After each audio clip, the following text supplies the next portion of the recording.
So here we are for our first podcast of My Voice Has Power. Together, our voices can elevate, educate, and empower.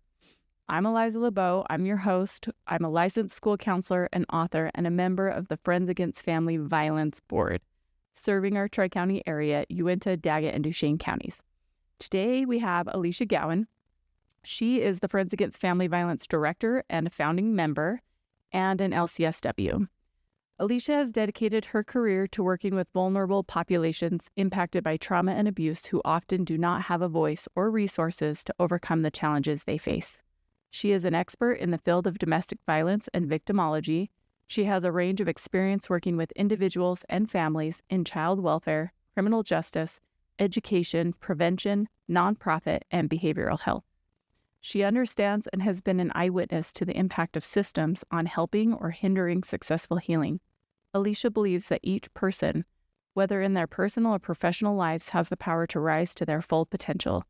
And as a community, we rise to our potential when we intentionally strive to do good for those around us. Currently, Alisha is the director of Friends Against Family Violence. So, hey, Alisha. Thank you. Well, it's quite thanks for being here. I know it's a lot, but we got it. All right. So first, I want to start with your story, Friends Against Family Violence. I want to know your role in it, how you came to be one of the co-founding members of it. Ooh, that's a really good question. So I have been working in domestic violence and child welfare for years, right? So for me, I was working with families in child welfare and seeing the impacts of domestic violence. I was having personal experience with domestic violence in my family, impacting some of my family members. And I was seeing that there weren't a lot of resources available outside of the systems that felt like they had a lot of power and a lot of, there was some scarcity and some scariness about the systems that were in place in our community, and they had a lot of power over people, right? Like it's really hard to ask people for help if you're also worried about them taking your children, right? Or being charged with failure to protect or being charged with some type of domestic violence charge. And so there's just this big gap of service where people needed help without having to have additional worry. Right. Where were you working at this time? So I was working at the Vernal Victim Advocate Program through Vernal Police Department. Okay, through the police department. Yeah. Okay, so yeah. criminal justice. Yeah. I had moved from child welfare with DCFS and our Children's Justice Center into the police department and in criminal justice as a victim advocate.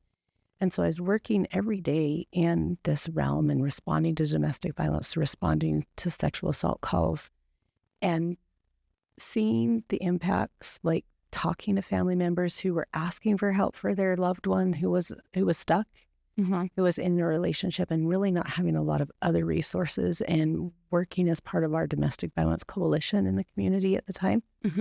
And just seeing that there were like all these individuals who wanted to do things and wanted to make a difference, but we were all within a system. And that system like your hands were tied. Yeah.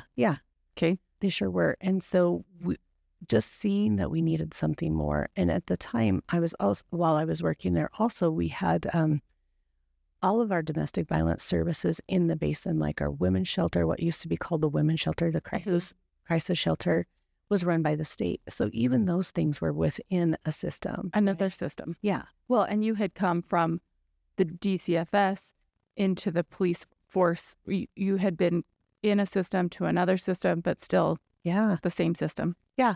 And so when I would meet with someone, I would take them to the shelter that was run by the state. And there was always these concerns because run by the state meant through DCFS too at the same time, right? So there were always these fears of like, if I go get services there, what will happen to my family? Will they take my kids because they're the boss there? Right. And because my kids are witnessing domestic violence, I'm here to get help. So clearly there is violence in my home. Right. So what is the chance that you're going to take my kids away from me? Yeah. And even because I had worked there and I knew that that wasn't the purpose and the reason for DCFS, that's the fear and the perception in the community, right? a DCFS, a conversation for another day. Yeah. They really don't want to take your kids. Right.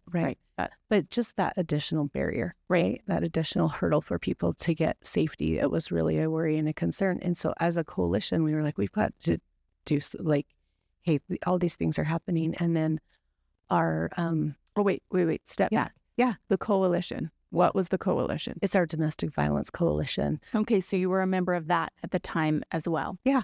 Okay. Yep, sure was. And that's just a bunch of community members coming together who are talking about those services that they provide and those that they're working with, and how are we meeting the needs of those who are impacted by domestic violence. The coalition, even now, it's still functioning, and it is intended to be also a community coalition. So community members could be involved too. And I've seen a few community members move on and off and on and off, but it's not as well attended by the community. Right. Okay. So there's just a lot of agencies there. And at the time, our women's shelter director came in and said, hey, our program is going to be going private. They're going to be moving it out of the state and it's going to go private. And I'm really concerned about what that means for those that we serve. And I was like, hey, I am too, because where will we send people? We'll have to send them hours away. And there's already a barrier, right? Like our shelter for Tri-County is located in one county, and the other two counties have to come to that. Right. So there's already some barriers there. Right. Anyway. So we decided to look into that. What would it take? What's going to happen to our domestic violence services? And we learned that other people from other parts of the state were coming in and considering other things that they wanted to do with the process. And maybe it wouldn't be domestic violence services anymore, and maybe it would be something else. And so we took that back to our coalition and said, hey, we've got to do something because we're going to lose these services if we don't step up.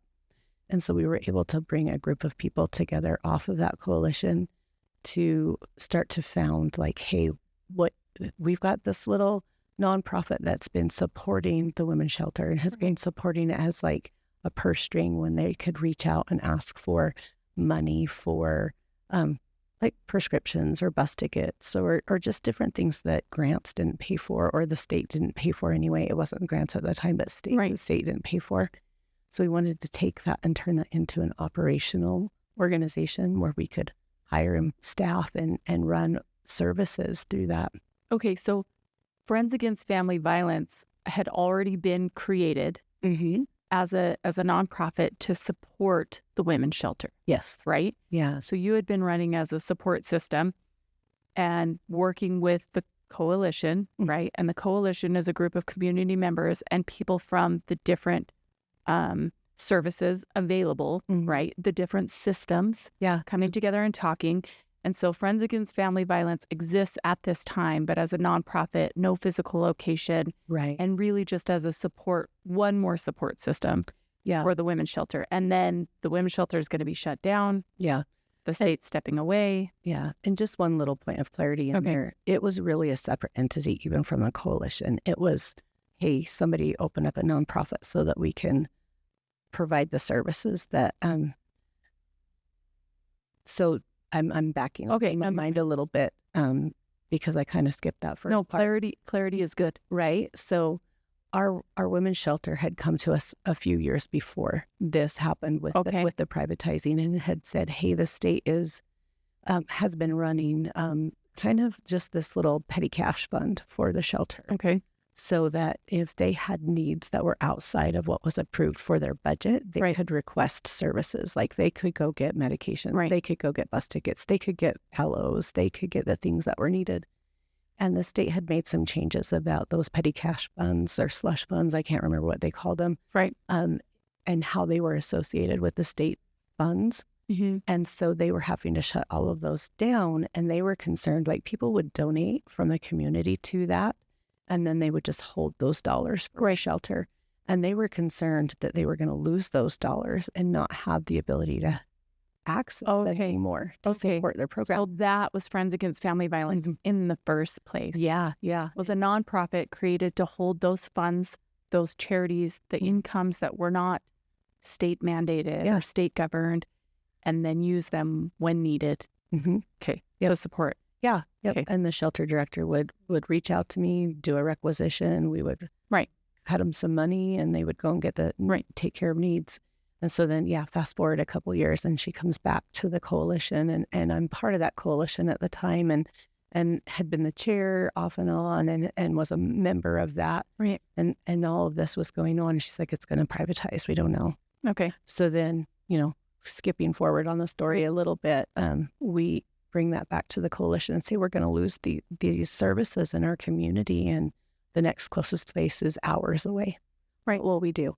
And we're thinking like the next closest place is Uinta County or Utah County. Yeah. Or Price, right? Going to Price, which is also run by the state. Okay. And so they were losing theirs as well. Potentially. We knew that was going to be the next step, right? Okay. Or Wasatch County. Is that Heber? Closest? Okay. Yep. Or Utah County. So we really kind of get, up over the mountains and you got to go a long ways to get some help. Yeah. And when you're in the middle of a crisis, no, it's not going to be helpful. Right. So we had a couple of members of our board plus the shelter director at the time, our board, the coalition and the shelter director that were like, hey, let's see what we could do here. So we met together and decided to just like, hey, let's take this nonprofit that we've been already created, right, and make it operational. And so then we started writing our bylaws. We changed those bylaws to make it operational, and we started to write for the RFP for the request to see if we would even be approved. So see what RFP stands for. It's a request for proposal. Okay. Request for funds of proposal. Okay. So that's hey, I'm interested in running in seeking these dollars, seeking the this grant, contract. the government. Okay. Mm-hmm.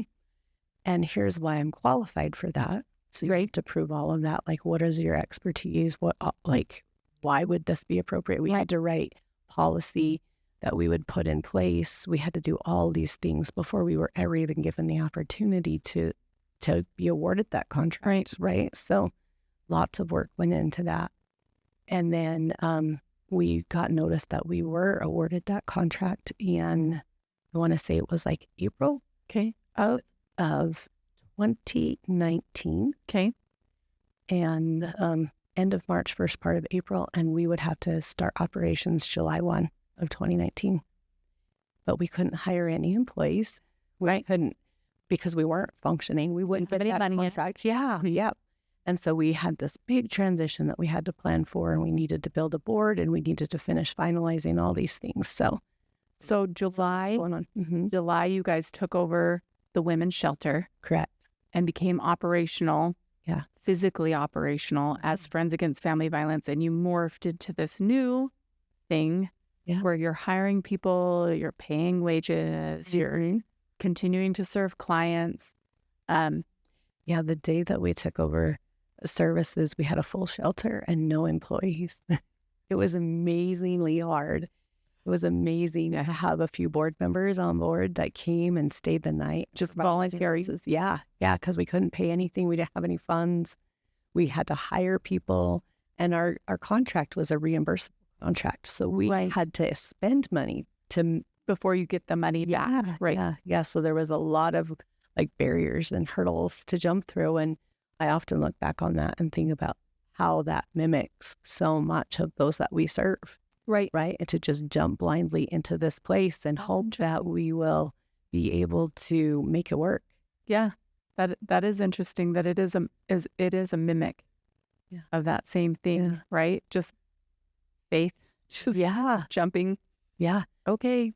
We're going to try. We're going to do this thing. Yeah. Well, and it's impressive isn't the right word, but it's like, coincidental, but that's not the right word either, that you had set this up, you were serving, you were available, you were a nonprofit, you already existed as a nonprofit, you had already been putting in the time for it, which allowed you to be qualified to take over it, which allowed for this to come to pass. Like a lot of things had to line up. Yeah. Oh, absolutely. Happen. I don't believe in coincidences.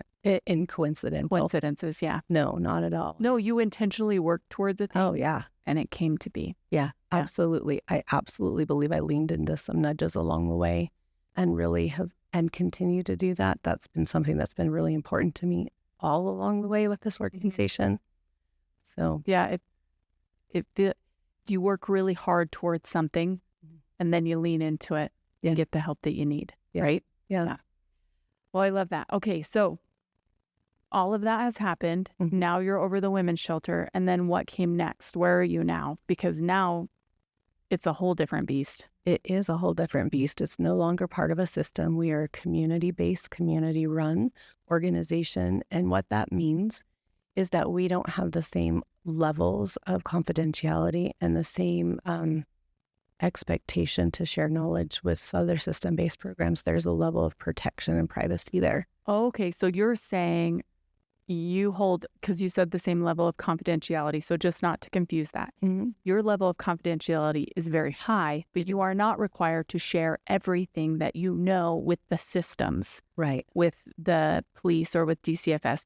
You are a mandated reporter, so there are things you do have to share. Correct. But you can hold confident your clients. You can keep their information safe. Right. There's a lot more protection and privacy there, where they get to make some decisions based on what they feel is in the best interest of their own story, their own life experience, right? We do work with those other agencies. Right. And we do, like you said, we're a mandatory reporter. Right. Both for child abuse as well as adult protective services. And we talk with adults as well about what are the outcomes, what are the possibilities, what are the things that could result from your story? How could you get help? What could you do? Right. So we've kind of got this space, and we're now running the crisis shelter, and we've changed the name. It's no longer the women's shelter. It's a crisis center, domestic violence crisis shelter, because we serve men, we serve women, we serve children, we serve whole families. So those impacted by domestic violence, homeless due to domestic violence, that's what comes through the crisis shelter. So then we are operating there, and we understand and know that we've got like this system advocacy program, right, that's referring to us. Right. And they have to work within the system. They have an obligation that if someone makes a report to them, they have to share that with prosecution. They have to share that with the police. And so there's this gap of privacy for individuals who are at the shelter that may come in that, there's just so many different ways that people enter. So we see this gap. We don't have a community-based advocacy program. So we open up a community-based advocacy program. That's the next thing that we do. So you add another branch. Okay, because, Yeah. Okay. Right before we do that, we also write for a grant for rapid rehousing services, right? If people are homeless due to domestic violence, they need a home, right? And one of the biggest barriers to home is the ability to pay for that full out, right? Like to go in and put a deposit down, pay for the background checks, pay for the credit reports, and then pay for rent, and or pass the credit report. Right. I mean, it's hard. Everybody knows how hard it is to find and afford good housing in the basin. Yeah. Yeah. So we start this subsidy program. Okay. It's called rapid rehousing. So that our goal is we're moving you from the shelter, and we may be utilizing UBAG or other places. UBAG is another service agency in the basin, but we may be also enrolling you in our rapid rehousing program, where you've got a case manager that's helping you learn to budget, that's helping you learn to gain the skills that you need to be able to hold a job and maintain a household now as a head of household. Right. So we've got that program going on, and we also have our advocacy program coming on board at the same time. Okay. So both of those are happening. So talk to me about the advocacy program. What are the benefits of that being a community-based advocacy program instead of advocates at the police department or... Right. So often people aren't sure if they want to report. Okay. And they're not sure what the outcomes of that will be, right? Like if we know that domestic violence is all about power and control, the second that I reach out for help from someone else, I'm changing the power dynamic. I'm changing the way that I interact in my relationship and in my home, in my world. And so I want to know what that's going to do, right? And so having a community-based advocate is someone that you can sit with and have a private conversation with to weigh out what are my options, what are the outcomes of my options, how is this going to impact me, and okay, I'm ready to report because I can see how this could help him get the help that he needs, or she gets the help that she needs, whoever the offender is. And maybe that's the pathway that I want to go. Maybe I don't want to report and I just want to leave. And so I've weighed through what are the options of leaving and how can that support me, all of these different things, right? So it's community-based advocacy is a space where I can go and I could just ask questions. And then make your decision. Yeah. I often talk to our advocates about, like, you're kind of the server. You're presenting the menu of, like, here's all your choices. Right. What do you want to do? Yeah. What do you want to do? What do you want to choose? And this is what it looks like once you do that. And it's amazing because it's exactly what you said, the power imbalance. So then it's giving the control back, right? The power back. It's giving some power back. They tell you, like, you have a little kid and the kid feels powerless. You give them an option. You don't say, do you want to wear a coat? But you say, do you want to wear your pink coat or your red coat? Right. And then they have a little bit of power, and then they're more likely to put their coat on and whatever. Right. And so it's the same situation. I mean, much more complex. But if you show up somewhere that is a systems-based advocacy, I'm going to show up there and you're going to take my power away again because you're going to tell me how it's going to go. Yeah. That's not the intent of what they want to do. Right. And by nature, like, good hearts. I mean, I was a system advocate for 10 years. Right. Understand, like, I had so much and yet my hands were tied because I did. But that's what I'm saying. Yeah. It's not that you want it. Right. It's that it exists within the system and you don't get a pick. Right. So, well, and if my offender has chosen to tell me that if you get help, you're the one that's going to be arrested, or they're going to take your kids away, right, or you talk to the police and this and this and this is going to happen, right, then I've got all those extra barriers to cross through. And and they're not just barriers, they're like belief systems. Yeah. They're incredibly encroaching and encapsulating, and they're hard to get out of, and it's this whole web of things that you believe, and it's nice to come. And even when you come, from my experience, even when you come and you talk to somebody and they say, these are your options and these are the things you can do, you think, I don't know if you can promise me that. Yeah.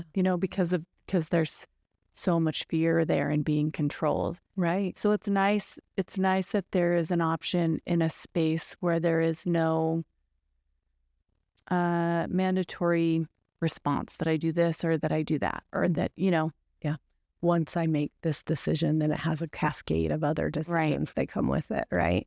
It allows us to slow that down and titrate that a little bit more to be able to say, here, take this little bite, right? And now what do you want to do? Right. Baby steps. Yeah, absolutely. Yeah, and this is a thing that requires baby steps. Yeah, for safety. Yeah, and sometimes it requires giant steps for safety, rapid rehousing. I need to physically be safe. I need to be moved. Yeah. And that's one of the things that we're doing with all of our clients, right? What are their needs? Right. And what is their level of safety? And how can we help them, right? Like, we're assessing that with them while also listening to, like, what are the choices you want to do based on this? Right. Excuse me. Okay, so now you have advocacy-based, community-based advocacy. Mm-hmm. You have rapid rehousing. Mm-hmm. And you have the crisis shelter. So then what? What comes next? Well, we know that people, like, family violence doesn't happen in a bubble. Right? No. Right. It impacts the whole family. And it's not just those living in the home. It's all of their family and all of their friends that love them, that may be isolated from them now, that may be seeing things that they're worried and concerned about. There's all these other things that are going on. There's people in the community that are wanting to help in some way, but don't know how to help, don't know what to do. And so we're educating them. So we start an education and an outreach program so that we can talk about the services that we do. We can talk about the dynamics of domestic violence. We can talk about the warning signs. We can talk about the reasons why someone might choose to stay. We can talk about how to support them. So we have this education and this outreach program that starts.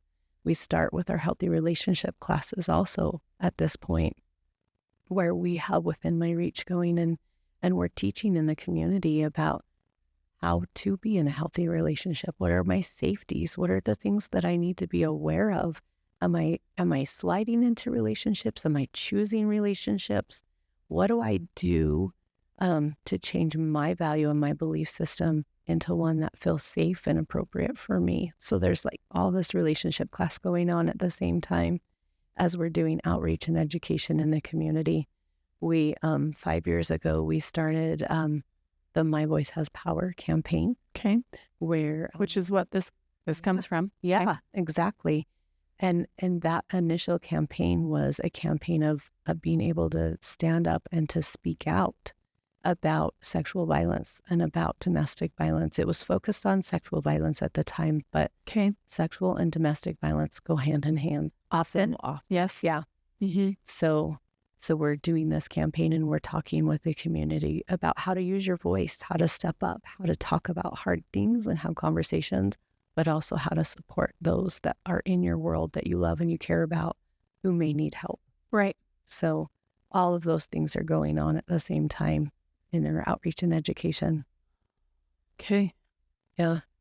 There's so much here to gather. Well, and then to talk about like your physical structures, because now in addition to the crisis center, you have your office located in Vernal. We're sitting in the office located in Roosevelt. Yeah. So that's been a process. When we started, we were at just the crisis shelter, right? Okay. Just running out of the crisis center. Yeah. Well, but our advocacy was homeless. Our advocacy program was housed in Tri-County Health for a little bit. Okay. And we had a great partnership with them because so many times people would come in and seek services through Tri-County Health. But they could also come and talk to Friends Against Family Violence Advocate and vice versa, right? Like we had some shared population, but also some place where we could support one another. So we were renting space from them. And then they had a change in some of their services and their availability of rental space. Right. And we became homeless for a little bit. And we were working out of the back of different offices in different places. Your cars, yeah, right? And traveling to clients. Yep. Working out of the back of Dr. Elder's dental clinic. It was supposed to be very short, but it was quite a while. Right. And so our clients would come and meet with us and they would hear the drills going and they would hear all these things happening. And he was amazing, such an amazing, understanding, kind landlord. But it was just the wrong fit, the wrong place. And so all of this, like we realized we're going to be homeless with Tri-County and we need to find a home. And so we've located a property and it's again, one of those nudges that just led us down the road. Like, hey, let's lean into this and see what happens. And it ended up being that we were able to purchase a property with some help of some grants and some gifts. Right. Huge gifts. Donations. Yeah. And a small little loan from the Bullocks who have self-funded our mortgage. Okay. And so we were able to purchase a property and then go through the remodel process. And we had community members that helped us with that remodel process. Some of it was at cost. Some of it was donated. Some of it was full price, whatever that might be. But we've been able to now open up an advocacy center in Vernal where we have 4 advocates housed as well as our administration. Okay. And like you said, we're now in our Roosevelt location and we have a Roosevelt Advocacy Center where we have 3 advocates, our outreach specialist, and our business and grants manager here. So we have a home in Roosevelt now and it's wonderful and it's beautiful and it's a place where people can come and get the support that they need. They can just walk in. With our Vernal campus, we have transitional housing now too. And that program, we're nearing the day of opening. It's been a few different hurdles and a few different backslides, but we have 3 units there where people will be able to live. And that's for those who are facing additional barriers, right? Rapid rehousing, I may have some skills I need to develop. I may have a new job that I'm just kind of getting my feet in. Right. And that's about a 4 to 6 month program where we support people. Okay. Transitional housing is a little bit longer. It can last up to 2 years. Okay. And so if someone has a lot of barriers, like I really don't have a lot of education and I really need some skill building so that I can go out and be self-sufficient and I can be a head of household.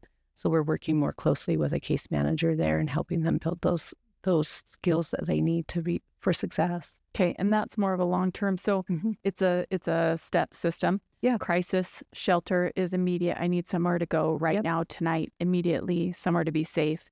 Rapid rehousing, transitional housing would be the next. And then rapid rehousing. It depends. Just depends on the client and what their needs are. Yep. They could. But that's where you would go to one, from the crisis shelter. Yep. And we work with our community partners, like I said, UBAG, which is the Uinta Basin Association of Governments. Okay. They have some funding available that they've been able to help us house individuals in apartments or hotels at times.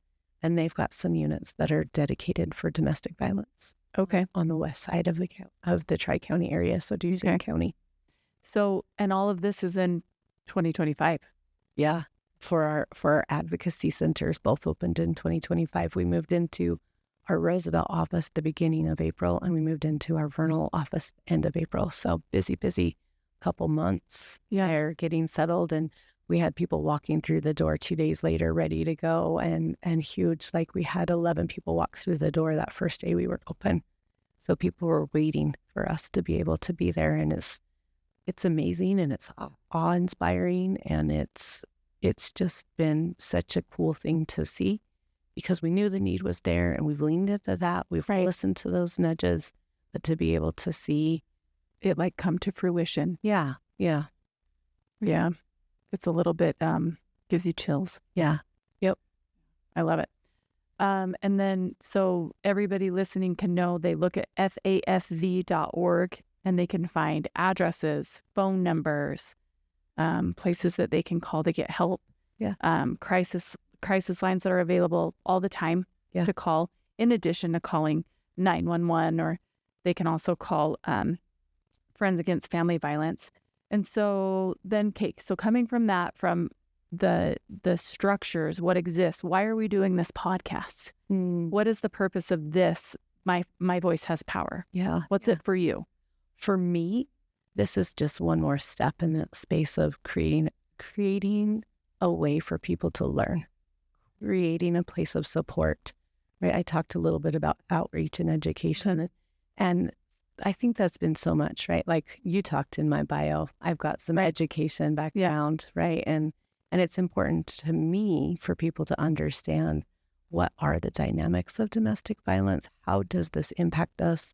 So often domestic violence, family violence is kept in the shadows, right? We don't talk about other people's things because there's so much shame and guilt and all of that wrapped into that. But when we do that, that gives more power to that violence. That gives more power. Well, not to the violence, but to the non-violence. Right. It gives more power to taking it out of the shadows. Yeah. When we talk about it away from the violence. Yeah, absolutely. So if we can talk about it more, we can support more, we can understand more. We often ask the question, like, and this is one that I want to talk about just very briefly. I've heard from so many times that someone would call and say, hey, I need some resources. My daughter, my sister, my mom, fill in the blank, my neighbor, right, won't leave. Why can't I make them leave? And it's not about making someone leave. It's about learning to understand why they stay. Right. And when we can understand why they stay, then we can support them until they have the power to leave. Until they're ready. Yeah. And earlier you said we know, and we is you and me, we know that it doesn't exist in a bubble. Right. But I don't think everybody does know that it doesn't exist in a bubble. And until they have some sort of encounter or some sort of experience with domestic violence or with family violence, then they can start to see the ripple effects and how it affects other people. And often we don't see, I ran into it in schools. We don't see that it exists in every room that we're in.